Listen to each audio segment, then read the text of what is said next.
going to drown. This story is about how something happened to her that caused her not to drown. That's unexplainable. So she says she sees a black man. This is out in the middle of Lake Lanier. This headline's just crazy to me because if I'm missing, I'm going to think the helicopters are for me. That's all.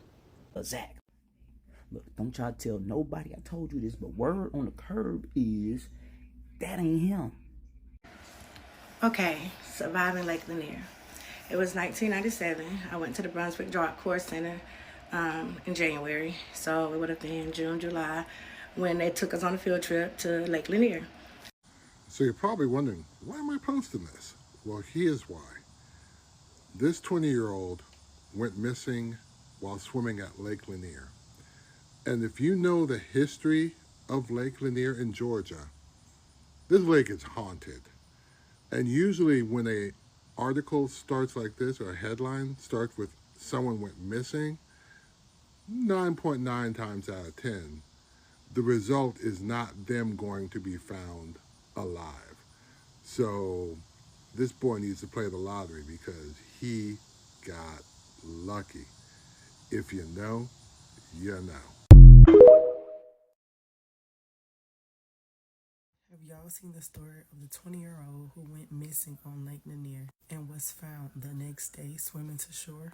Let me show y'all what he looked like. And if you're not familiar with Lake Lanier, it's a lake in Georgia, and if you're from here, we don't fool with it. What I mean by we don't fool with it. There is a sunken city under this lake called Oscarville.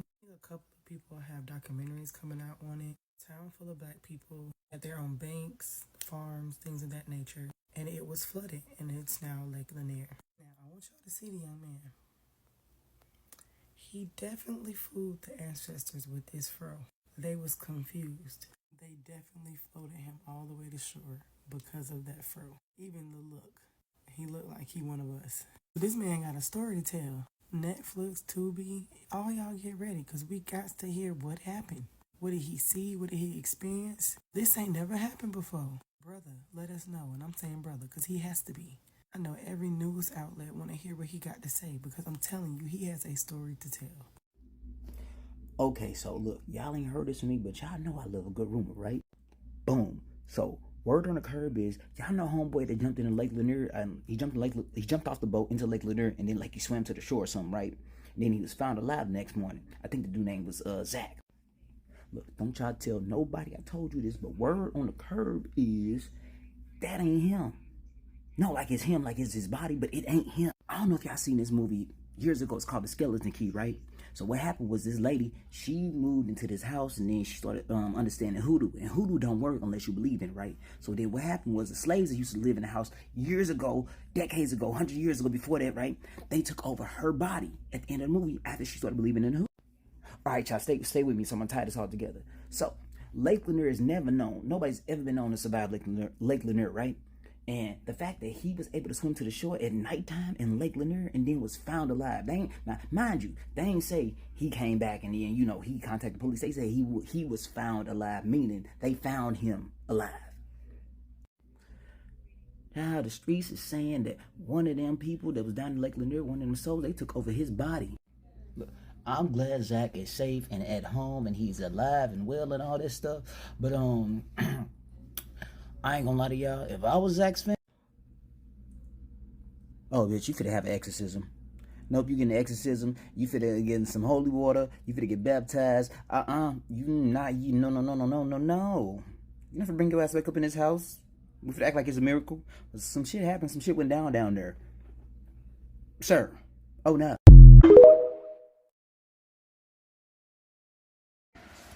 Okay, surviving Lake Lanier. It was 1997. I went to the Brunswick Drop Course Center in January, so it would have been June, July, when they took us on a field trip to Lake Lanier, like a field day. It was like a whole day thing. And I had a friend of mine who asked me if I would go out on the water or the floater with her. Now, mind you, she's from Tennessee. I'm from Florida. I'm from the beach, okay? So I told her, yeah, I would go out there with her and Sammy Dredd. But he had to assure me that he could swim, which he did. She couldn't swim either. But we both did go out there trusting that if something happened, that he had us. Okay? So we go out on the float. We having a good time. You know, we out there sneaking and burning one. We having a great time. And then all of a sudden, this dude that me and Twin, we call him the demon. Because every time we smoked with him, which was maybe 2 times before this particular day, he started looking like a demon after we smoked. So we started calling him demon. So he came out there and we was like, you know, don't play because we can't swim. So he was like, you know, okay, whatever. Went under the water as if he was about to swim away. Went underneath the float and came under the float and knocked both of us off the float. Now, this is where it gets weird. Not weird, but this is where it really goes down. Okay, so I go underneath the water. And I can't tell you exactly what my thoughts were as I was falling off of the float into the water. But the moment my head went under the water, there was not a feeling of or a thought of, oh my God, I'm drowning. It was like instantly, wow, it's trees down here. It is freaking trees under here. And then I heard a voice. Plain as day. It sounded just like me. And it said, Chastity, you're under the water.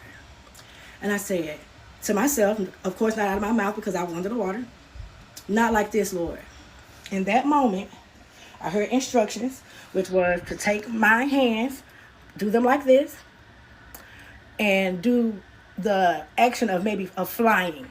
So I did that with both of my hands, and I out of the water. When I came out of the water, I yelled while looking around, my feet won't touch the ground. And boosh. Whew, excuse me, y'all. Back under the water. Again, as soon as I got back under the water, man, I'm telling you, there was not a thought of fear. It was not a thought of, oh my God, I'm drowning. It was, wow, there really is trees under here. And then in that moment, I can't tell you, all I can tell you is somebody picked me up out the water and walked me to the shore. All the movies,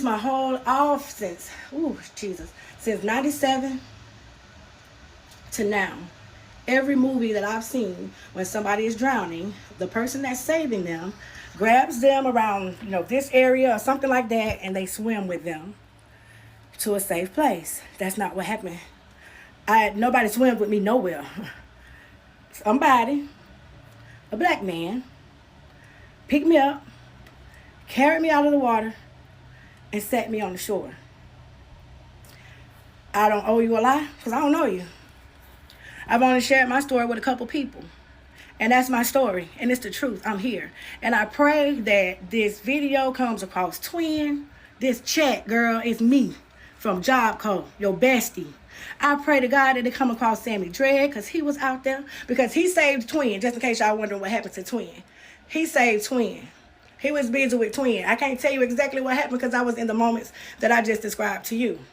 But I know that Twin was okay because Twin was with him. You know what I'm saying? So I pray, I hope, whichever word makes you feel more comfortable.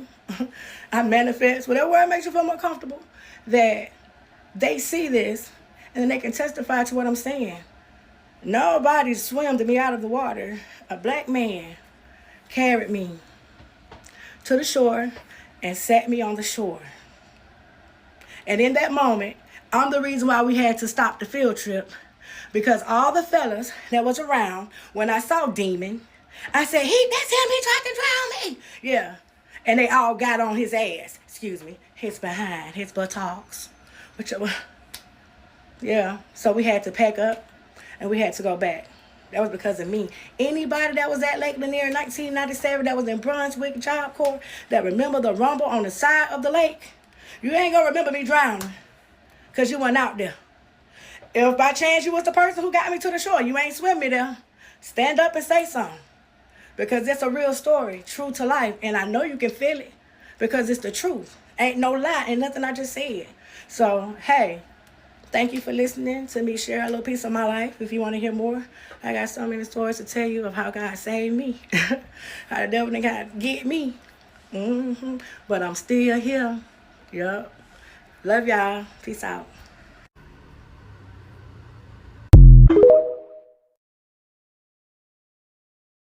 I've only shared my story with a couple people. And that's my story. And it's the truth. I'm here.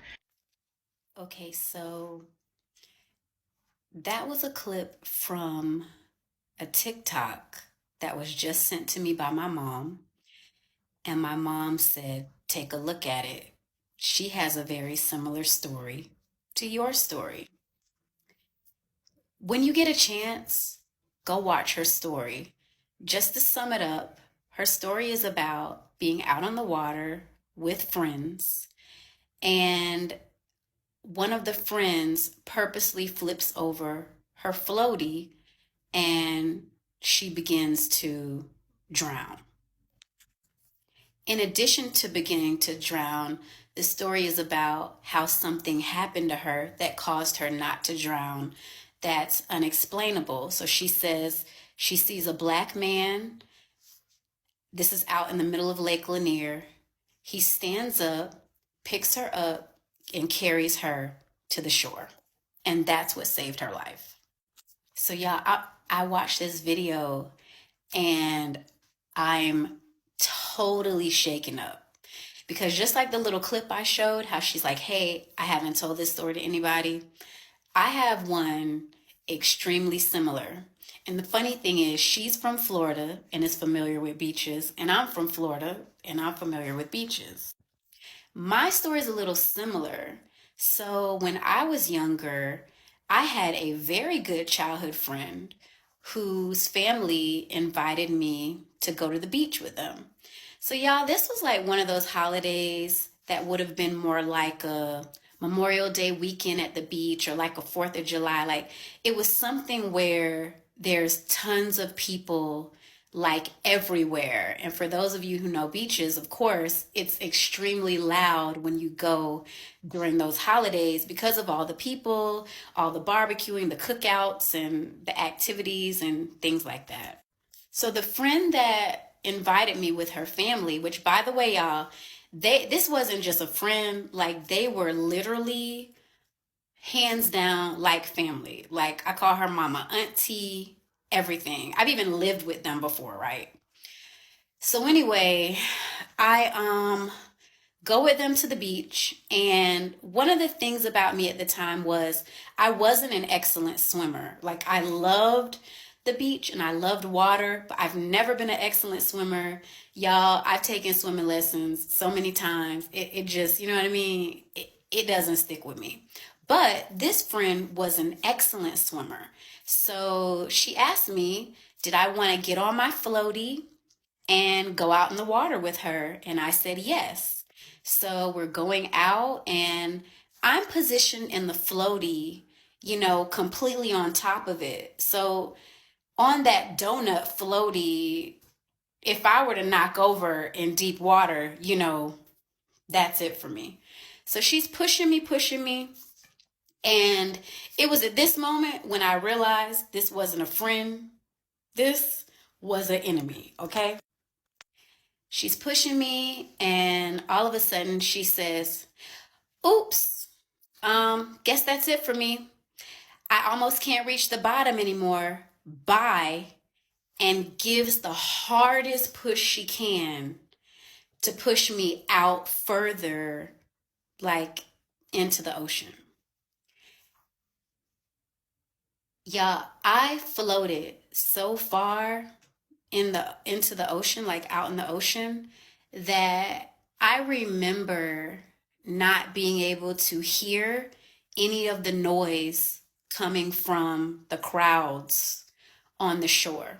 I was so far in the ocean, all I remember hearing was like birds and occasional, you know, big boats in the distance. And of course, you know, hearing a little bit of the water movement against my floaty.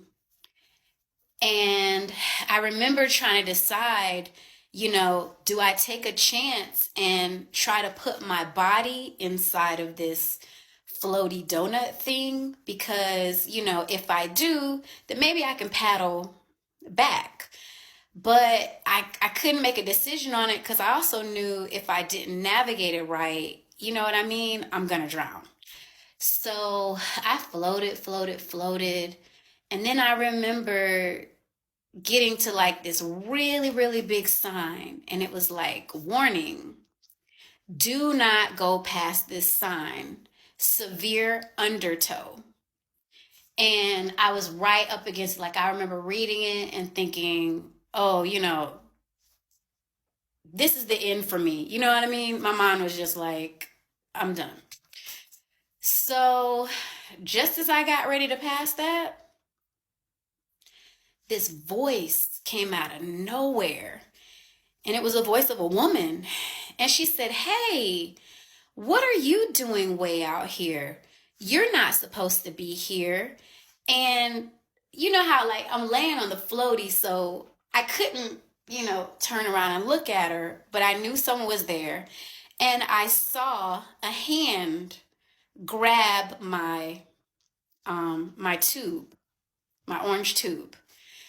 And I got pulled by that hand all the way to the shore. Now I'm going to tell y'all, I didn't hear kicking of feet, like under the water. I didn't hear heavy breathing. I heard nothing beyond that voice. All I know is I was getting pulled to the shore. And when I got to the shore, by the time I like stood up to look for the woman to say thank you, or, maybe I was expecting her to ask me where my family was or whatever, gone.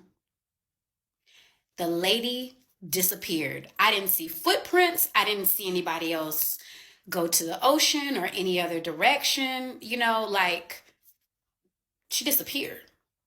So at that moment, I remember thinking, okay, now I have to find my friend's family who I came here with, because I'm surrounded by thousands of people. I don't know what part, of the shore I've got pulled back into. I have no idea. That was before cell phones, right? This was in the 90s, just like the woman in the clip, the 90s, probably even 97, to be honest, probably the same year.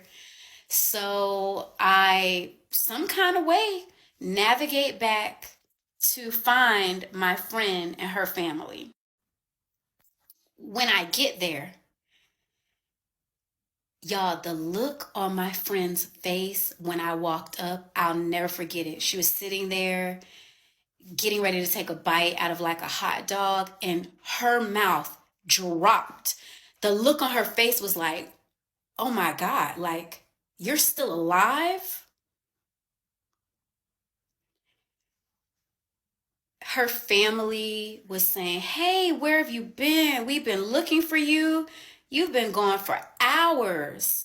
What happened? Where'd you go? We didn't know what happened, blah, blah, blah. She didn't say a word, y'all. She looked at me like she saw a ghost.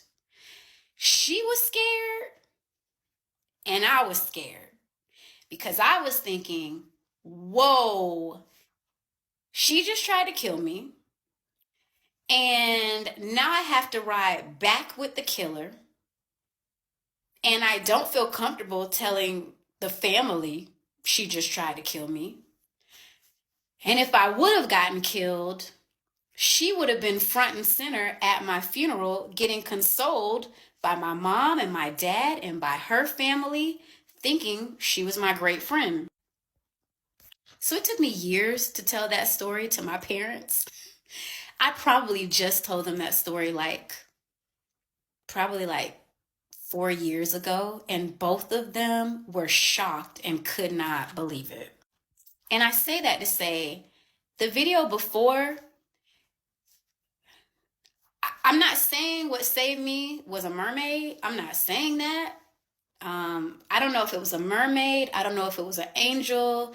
I don't know what it was, but it was definitely something out of this world that recognized I have a purpose for my life and I was not supposed to die that day, especially at the hands of a friend who hated me. Be safe, y'all. Learn how to swim and stay off those floaties. Okay, guys, I'm back. I guess we'll call this part 2 of surviving Lake Lanier. Okay, so I saw in the comments where a few people asked about or made statements about hanging out with Demon after naming him Demon. It's quite the opposite. After discovering that what I saw in his eyes wasn't just red eyes from smoking, that there was something that totally showed itself after we smoked, which the second time is when I actually realized that.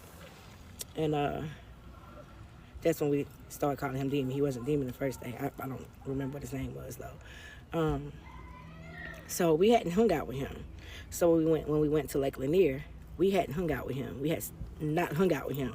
So I don't know if maybe that's the reason why he did what he did. I can't tell you what that man was thinking, what was in his head. Maybe that was a mission that he was supposed to be on for such a time as that, you know. I don't know. I don't too much waste my time and my head space trying to figure out somebody else's head space. I'm a pretty much it is what it is type of person. So what it was that was what I saw, Demon. So that's what it was. So that's how we left it. For the questions about the man carrying me to the shore, I've been thinking about that because after the second whoosh back into the water and me saying, wow, it really is trees down here, right? I've been trying to remember the moments, I've been trying to remember and try to see in my head, replay the moments, and it's still doing the same thing it did way back then. And this is exactly how the clip goes in my mind then and in my mind right now today, because for the last couple of days I've been pondering. I remember going under the water saying what I just said.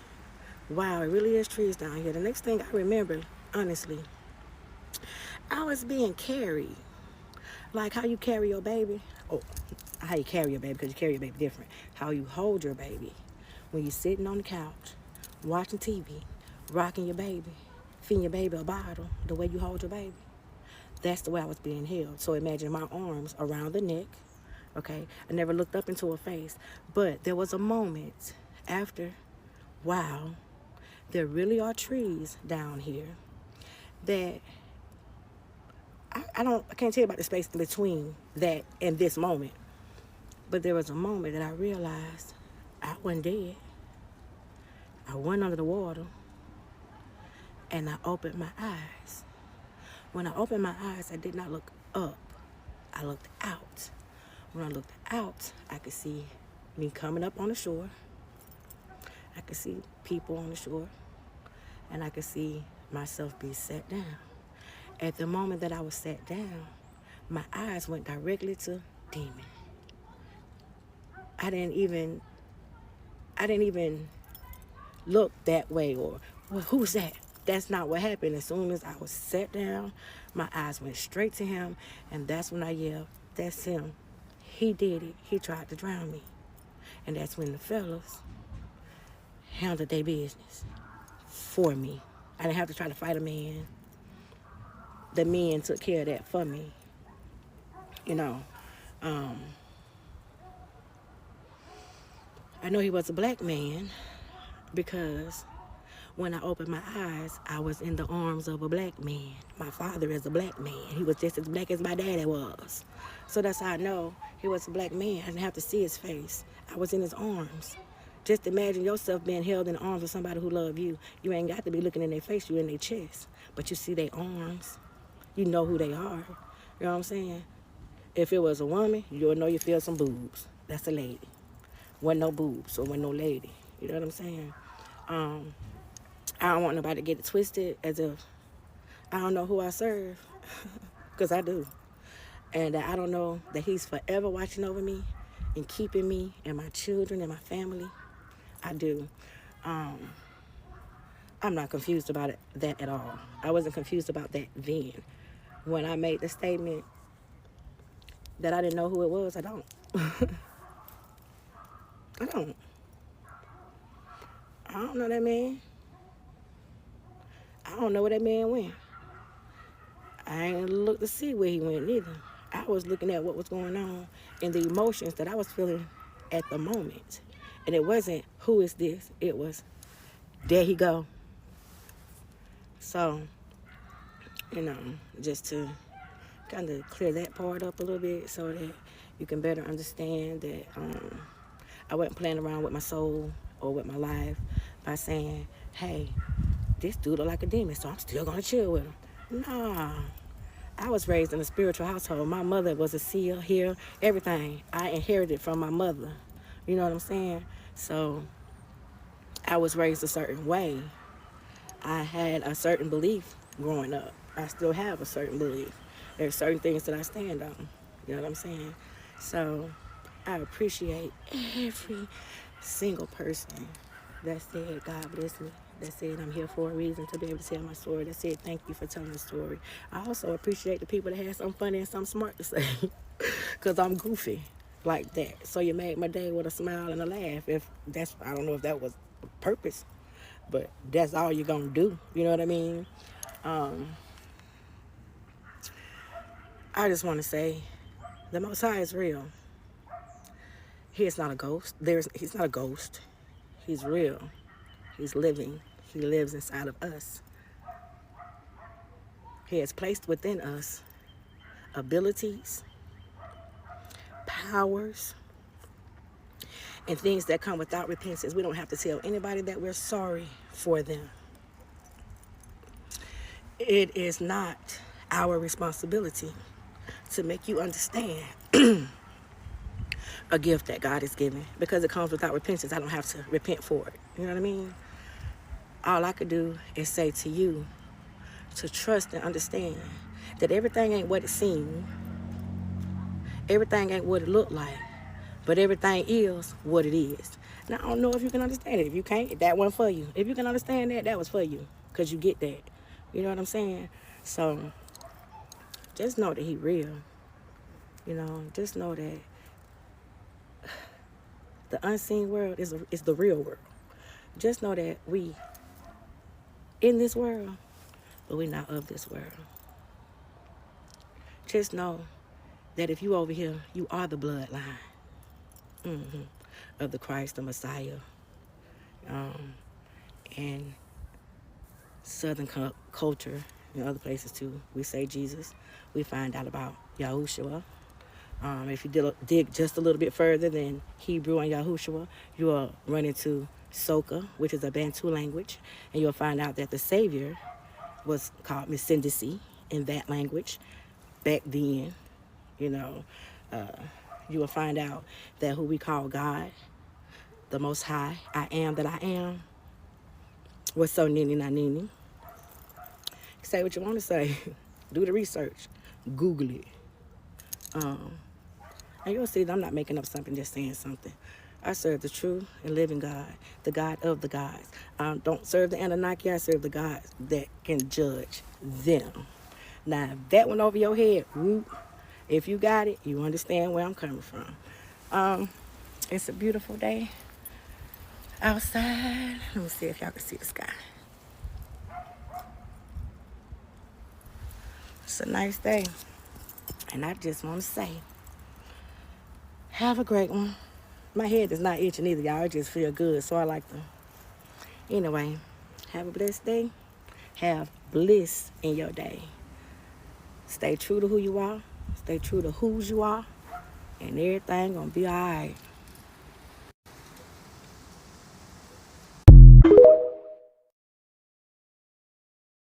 Hey, my beautiful people. This comment definitely stood out to me, and I thought I would address it. She says, my stepdad drowned in Lake Lanier, and my mom has been possessed since then. What killed him down there? I've spoken on Lake Lanier before. I've been feeling like I need to speak on it again, so I'm going to take this opportunity to talk about it. So back in the beginning of April, I actually was going to go visit Lake Lanier to get some content, to get some filming done, to see what I could feel, what I can hear. Did anybody need me down there? But after I thought about it for a little while, I was actually in Georgia that day. I decided not to go. So for this one, I had to take an L on it, okay?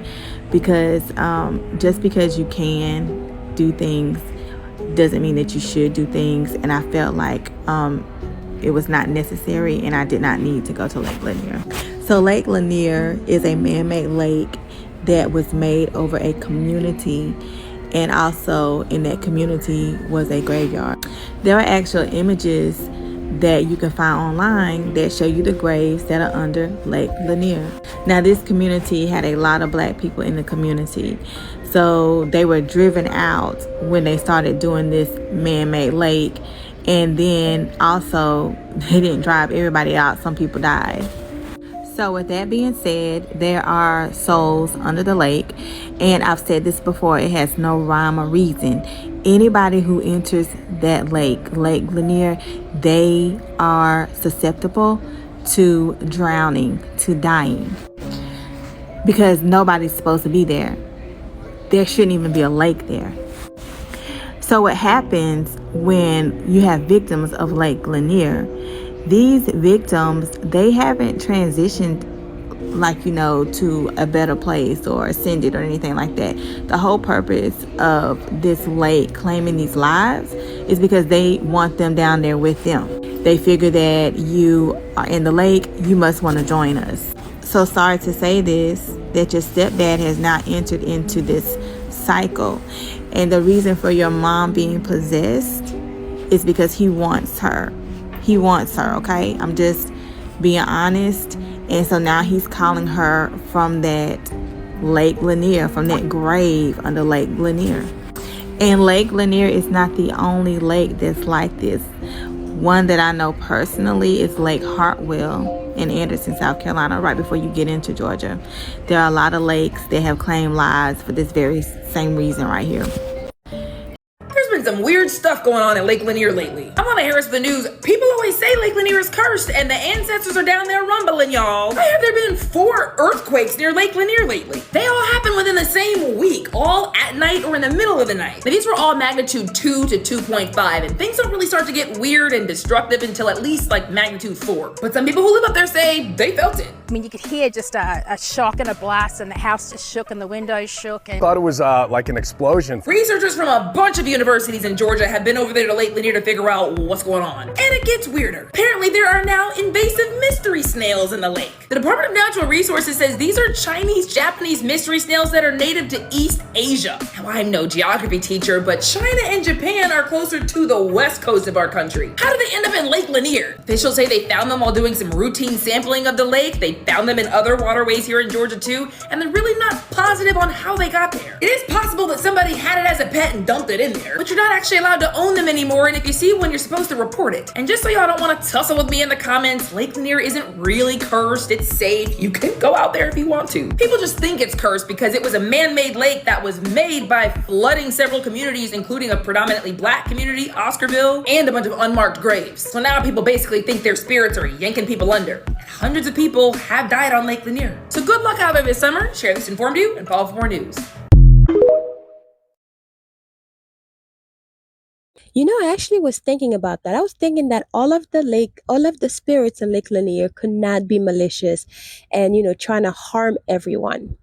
And also, one part of me is also thinking, why and how did they choose who gets to live and who gets to die? Because clearly they are helping people survive, like this young man who survived after an entire day in Lake Lanier, which is kind of weird to me. But also, my conspiracy theory side is thinking like, are they the same people that come back? Like, how can you tell that this person was not taken over by a spirit? I don't know. I'm just thinking because this gentleman who survived, he clearly heard from what he said, from what they were saying, the news was saying that he heard the siren, but did not go find where the siren was coming from. I mean, if I was lost and I'm looking for my friends, and for example, you came back in shore and they're looking for you, you see that nobody's there and you hear sirens, why wouldn't you go towards the sirens so they can try to help you? Did he not know that he was lost? What was going through his head? And also, like, clearly there are spirits under that are trying to help people survive so they don't make the same mistake that they did, or so they don't end up losing their life like they did. But to me, it's just kind of weird. Like, how do you know if those people that do survive, especially if you spend a whole day and night or 12 hours or 24 hours under the water or in the vicinity, you're just swimming, how do they determine who gets to live or die? And from my previous video, this one lady said that she feels like they push a button and then uh the water will do something, and that's how people start drowning in the water at a specific time, which to me is kind of weird. So this 24 hours that the man spent in the water, was there nobody there to push that button? I mean, don't get me wrong. Yes, I do believe that Lake Lanier is haunted and it's probably cursed, because of everything that happened to the lake. How the lake came about. I do believe all those things are real, and I would not dare swimming, and I would not try my luck in the lake at all. But I also question a lot of the stuff too, like how did those animals end up on the lake from wherever, the South Pacific Ocean, from Asia, wherever they came from? How did they end up on the lake? It's a man-made lake. How did they end up there? Who put them there? And how did some people get to survive and some don't? What happened? I have so many questions, so many questions. And all of a sudden, out of nowhere, the earthquakes that have been happening, although they're not like major earthquakes, but all the earthquakes, do they have like a titanium plate? Is it titanium? I think it's called, under the water, that is causing the earthquake. Like, where did all this come from? This whole Lake Lanier thing is something to really study, because at this point, I have a lot of questions. What are your questions? Let me know in the comment section below. I'll see you in the next video. Bye.